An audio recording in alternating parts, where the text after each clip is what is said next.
everyone, and welcome back to the Adam Kramer Show. If you can't tell already, this is not Adam Kramer speaking. Sadly, Adam is under the weather at this moment, but I'm going to try my best to host today's episode. If you could tell us your name and why you're pro-life.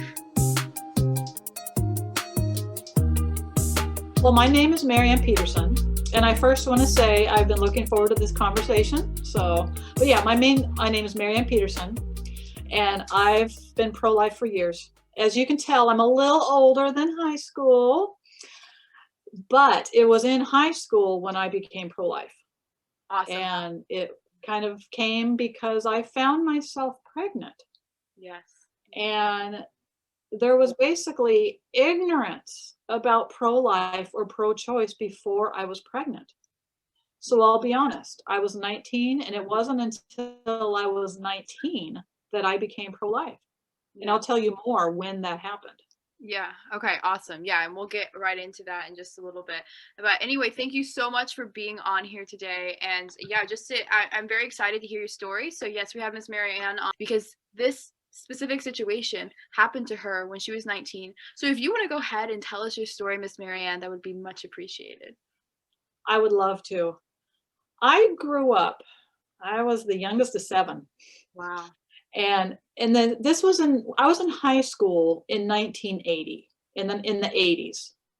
Okay, so pro-life and pro-choice was not as much brought up back then. It really was never talked, even in high school. You know, very few people we knew were pregnant. And for me growing up, it was really never an issue. So I just never knew any information about pro-choice or pro-life in high school. Sure, I knew people got pregnant out of wedlock or when they were too soon. And I had a goal to wait. And I had a upbringing of knowing right from wrong, of course. But when I knew some high schoolers that were pregnant, well, they just had the baby, so I didn't know much at all about abortion. And the reason that I learned about pro-life and pro-choice was a day that I was at a crisis pregnancy center getting my own pregnancy test. Mm. Now, I knew right from wrong. I knew to wait till Mr. Right and we were married, and then, you know, yeah. My wedding night. That was my goal. Mm-hmm. But then I also learned that in high school, sometimes you just can't control. You let your emotions overrule you. You think you find Mr. or you think he's a great man, you're getting to know better, and you mess up. Mm-hmm. But then I find out that I'm pregnant. But how I found out I was pregnant, how to begin? I had broken up with this boyfriend, and it was after that I realized, wait, I'm a couple days late. Oh my word, no. So I'm getting on, before I tell anyone, I want to find out if I'm pregnant, of course. But I couldn't talk to any friends. I didn't have any friends that had this happen to them. Some family members, but they were all, I just wanted to find out on my own. Okay, back then you didn't have your phone that could find things for you. You didn't have the internet. I had to go to the yellow pages. So there I am looking under pregnant test. Okay, what am I looking? Planned Parenthood. That sounds like a place. Maybe I'll see if they're open. The phone kept ringing and ringing and ringing. Okay. Well, what's the next one I'm going to call? Crisis Pregnancy Center. This is a crisis. I better call them. They answered. They could see me right then and there.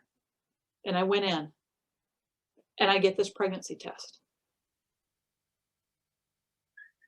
Let's just say I learned that day what positive means. At first I thought positive, oh, this is positive test. That means I'm not pregnant. Well, I turned out it means I am pregnant. That was the first time I ever gave thought, what would I do if I'm pregnant? I'm pregnant. What am I going to do? The only thing I knew about pregnancy and about abortion was that all abortion was the baby came out not alive. That's basically all I really knew.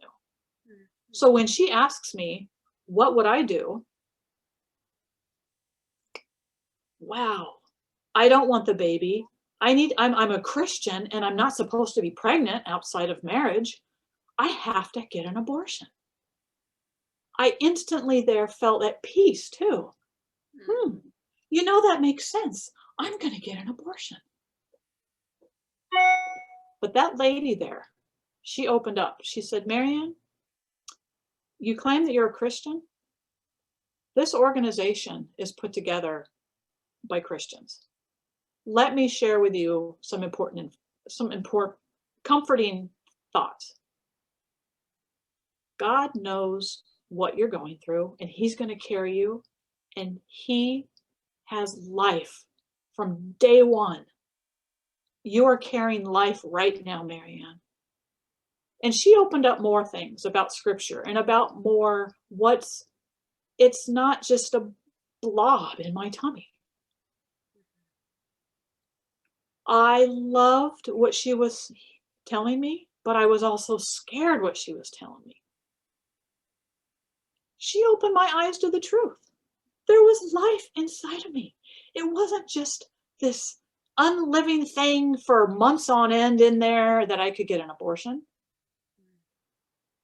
And then she shared a little bit more about what Planned Parenthood is about. Right then and there, I felt at peace with this pregnancy. And I was even more thankful that first phone call I made, that nobody answered. Yeah. Because I'm almost convinced that if they answered and I was able to go in there, that I would have had an abortion. So if you can see how I was so thankful that my eye was open to what life is. I left that place totally at peace. Sure, I had a long road to go down, being a pregnant 19-year-old. And that's what the rest of my book covers. What happened? I went home and telling my parents, telling my friends. Okay. But that day, going to the Crisis Pregnancy Center, I learned the difference about pro-life and pro-choice. And to this day, I am so thankful. So right now, I want to use my story to encourage those that are pregnant, an unplanned pregnancy. I want to encourage them that it's a treasure they have. Okay. But I also want to encourage those pro-life high schooler and college, anyone that's pro-life. I want to encourage them to stick with it because they're a gem. And God wants to use pro-life to keep these babies. Right. Okay. How else? There's 20 million different ways we can word it. Yeah. And what you say that you found that day, like what pro-life and what pro-choice was. What would you say that was? Like, what would you say pro-life was to you that day? What was pro-choice to you that day? I learned from I remember that was the best 20 minutes. Okay, talking to this one woman. Yeah. She covered that pro-choice is choosing to kill a baby. True life is in there from day one. Yeah. And I remember looking at pictures of what is in the womb. Yeah. From those first weeks, and I started crying because those are what is really inside at only a few weeks. Yeah. I was crying because I couldn't believe that I almost killed that baby. Yeah. So that's when I really learned. Pro-life is about the life inside the womb. Right. Pro-choice is, okay, don't even consider it life in there. Don't even consider it a real person. Just consider it a blob Right. It's not even you given know? that consideration. And Yeah.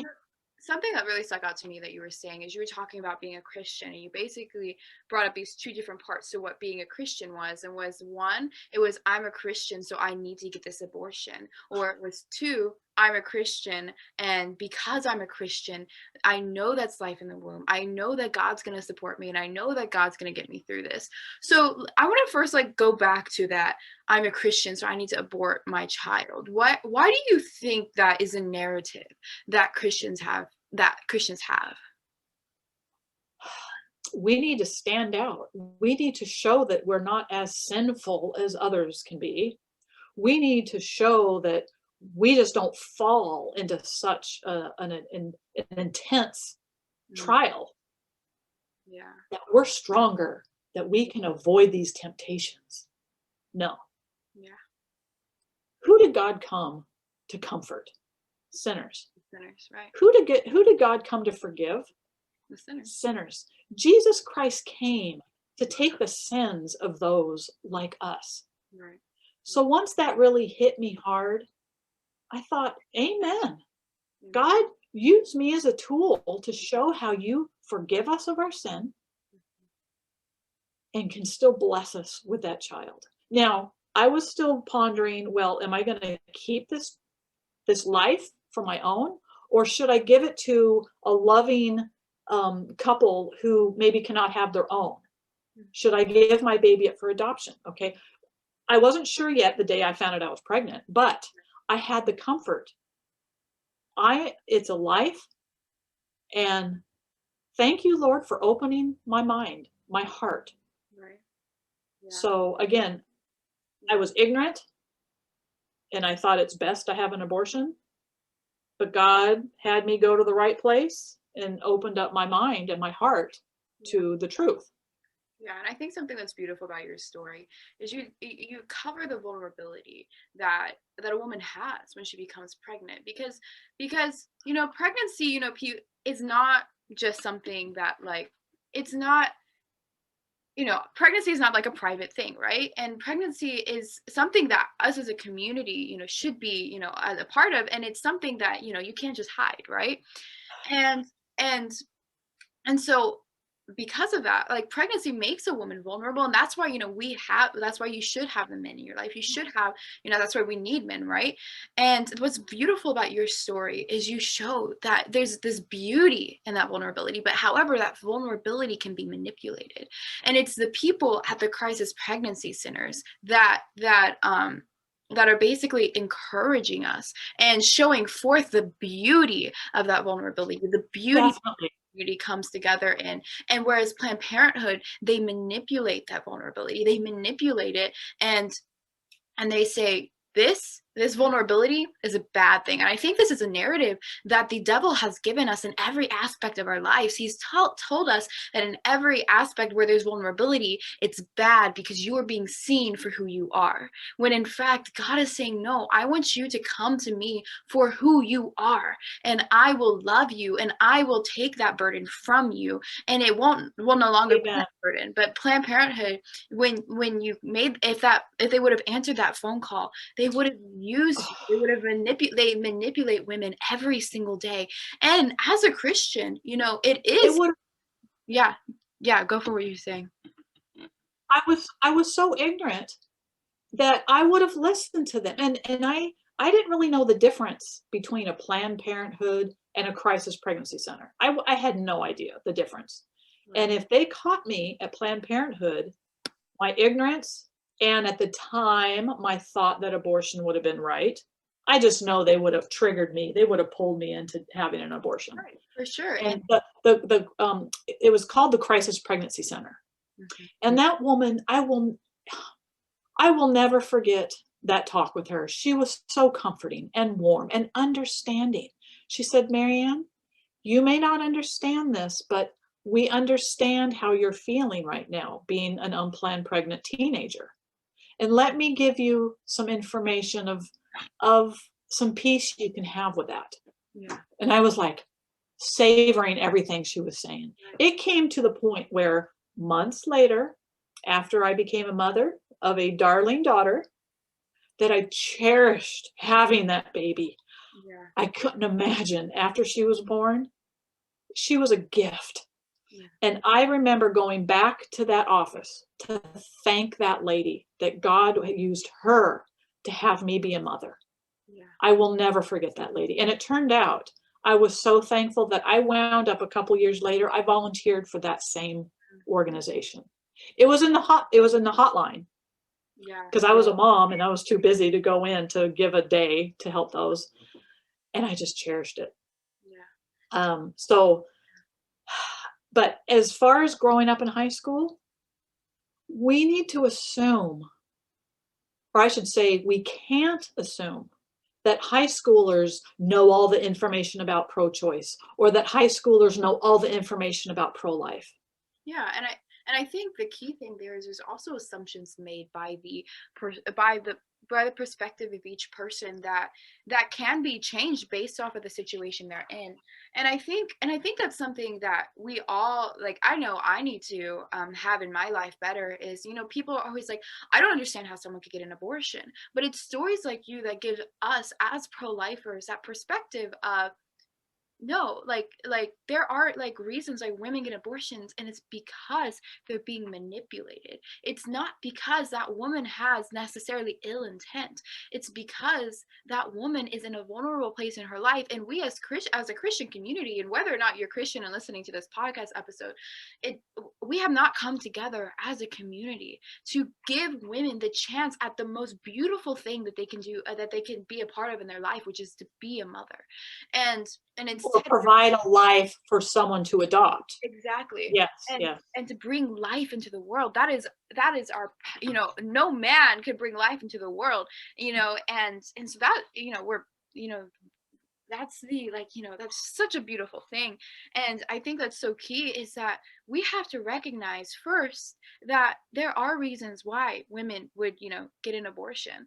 And second, we have to also recognize it's our job as a community, as Christians, as pastors of parishes, as, as leaders in our community. It is our job to make women know of the options in the area. I'm sure, like, probably half the people listening to this podcast, you probably don't even know where your local crisis pregnancy center is. I didn't even know until recently, until about 2 years ago, the crisis pregnancy center that was right around the block. And so we don't even have places to refer these women. The only option for these women is Planned Parenthood.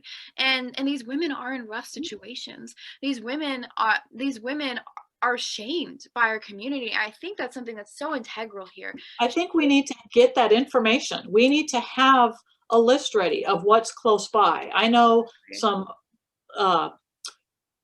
pro-life organizations. I know where they're located, and it's such a relief to know that if it gets brought up with someone, I can request, oh, well, you live in the Renton area. Hey, I know of a place close to this where you could go. Exactly. But I also want to encourage us. Yeah. Is perhaps not wait for the subject to be brought up. Right. Exactly. It's like if you're having a conversation just about someone's pregnant. Okay, let's say you're talking with a friend about someone who's pregnant, just nonchalantly. Mm-hmm. I'd like to encourage for us to bring up that simple sentence. Oh, that life she's carrying. Oh, what a treasure she has. Right. Yeah. Okay. That might, perhaps the person that you're talking to isn't really sure what goes on yet. Yeah. And they hear you say that life inside. Yeah.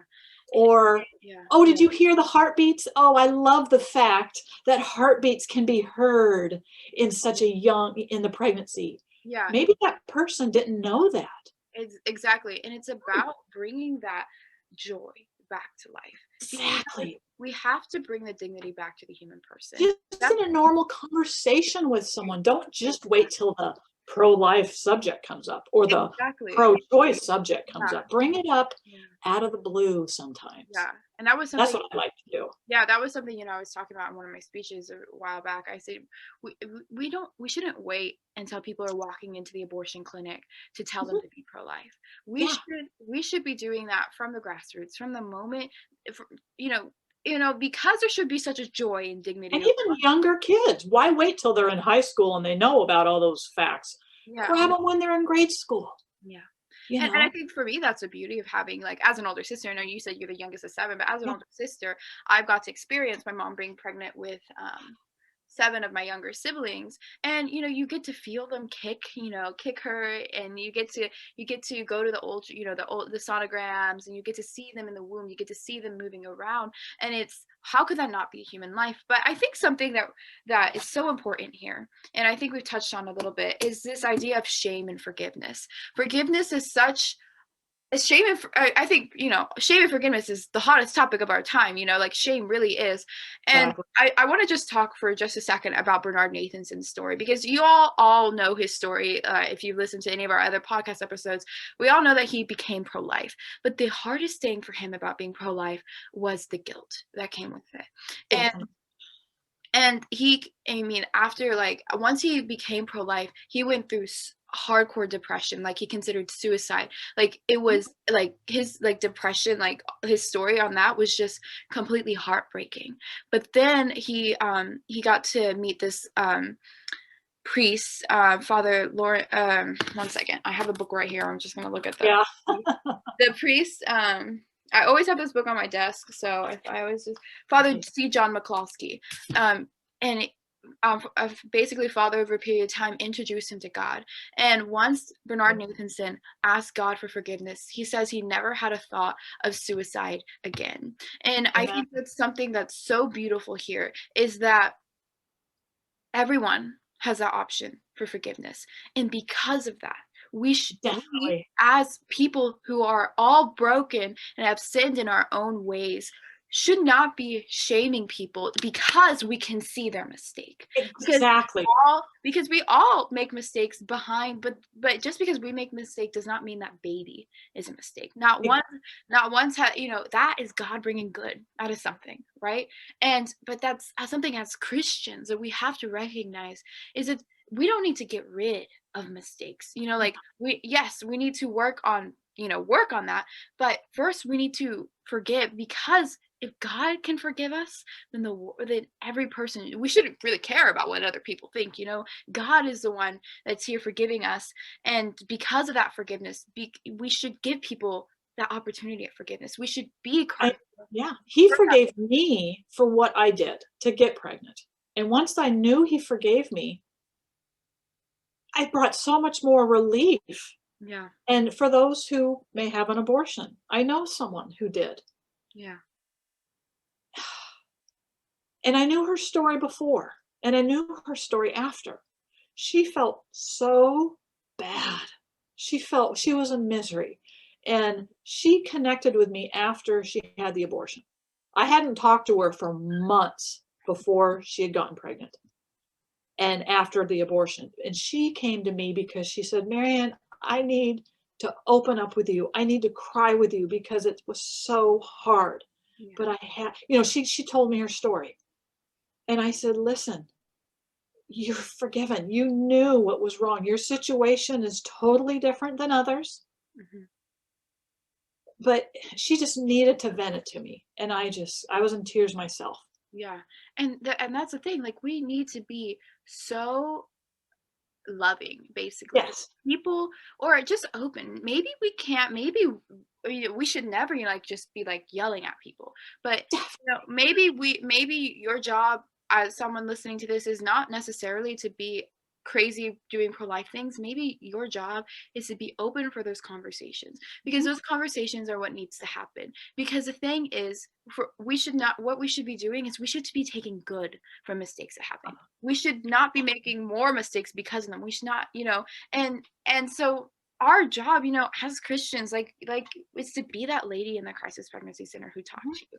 It's to be, what, you made a mistake, but we're gonna still make an amazing situation out of all of this. We're still going to bring love into this world, and that's exactly what God did in the Garden of Eden. They made a mistake, and He said, and oh happy fault. They made a mistake, but He made something so amazing, and so amazing come out of that, which was to bring His Son into the world.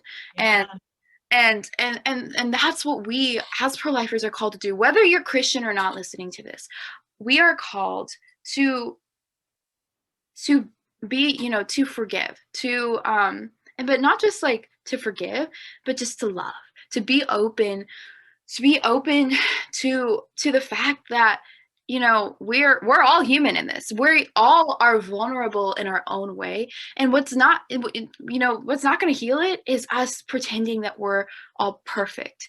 What's, you know, Oh, and definitely.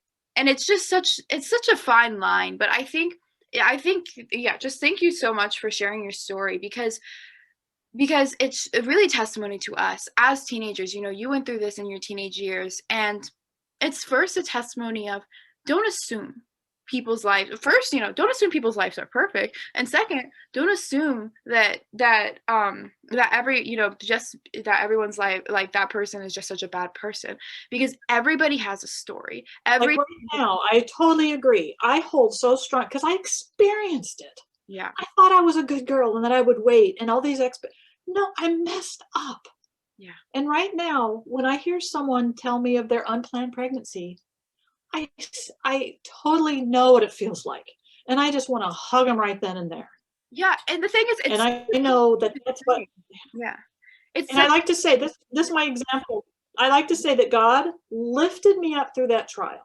yeah, And he used people to help give me strength during my pregnancy. yeah, Okay. yeah, And that's God used certain people to carry me through that. yeah, And I want us to be those yeah. that help people go through that trial And and to keep that baby. yeah, and honestly, like, it's such a courageous thing first to tell people, you know, that you're pregnant, right?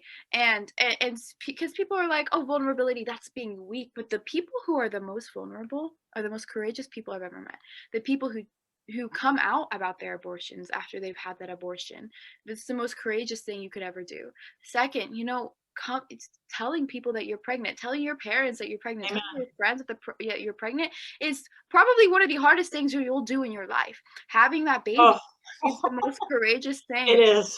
And, you know, having the child is so courageous. You know, just every aspect of that. Not only is it so courageous and amazing to see, but I truly believe that it makes, you know, it makes you a stronger person. And I believe that it brings different people together. Maybe not the people that you hope or want it to be, but it brings a community together in its own way. Now, when I was pregnant, Hmm. I wish that I had other people's stories to know what they went through. I needed that support. Yeah, And so after I had my first treasure, many were saying, Marianne, your story needs to be shared. yeah, And I thought, it took a while for me to get to agree that, yeah, I need to share my story. But I thought, I wish I had stories to encourage me through my pregnancy. And so that's why yeah, that was the reason people, at first, I didn't think I would write my story, but people said, Marianne, do you mind if I was emailing a friend years ago. I was emailing her little bits and pieces of my story just a new friend I wanted, and she said, Marianne, could I make copy of what you've shared so far? Because I know people who could read your story. yeah. Wow. Well, let's just say that was the final step in me making a book. Yeah. Yes, So you I guys called should check out. It's God in My Pillow. Yes.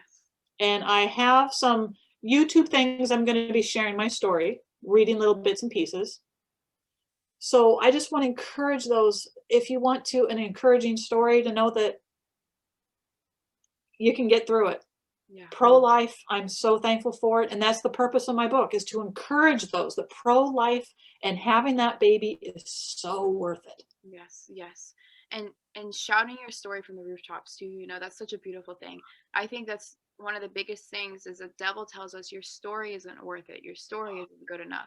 But the moment we step up and we're courageous and we tell our story is the moment that we bring a community together and we tell people, we're giving people those stories and telling them you're not alone in this. Definitely, you're not alone. Yeah. Exactly. And so such a beautiful thing.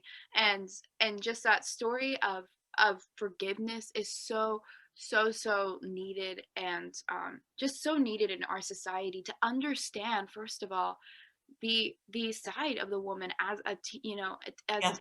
in teenage Yes. pregnancy, and then second, to understand our reality as Christians, or our reality as pro-lifers, what we are called to do and what we need to do, really. and Well, and we need to share these stories. So go check out Miss Marianne's book.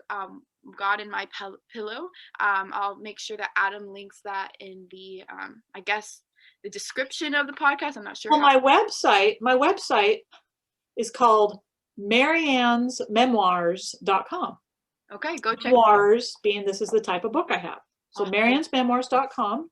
And I want to say that I'm very thankful God's opening up lately to reach the younger, even though I'm, quote, in my 50s, I have my story and I'm reaching out to those that are younger right now.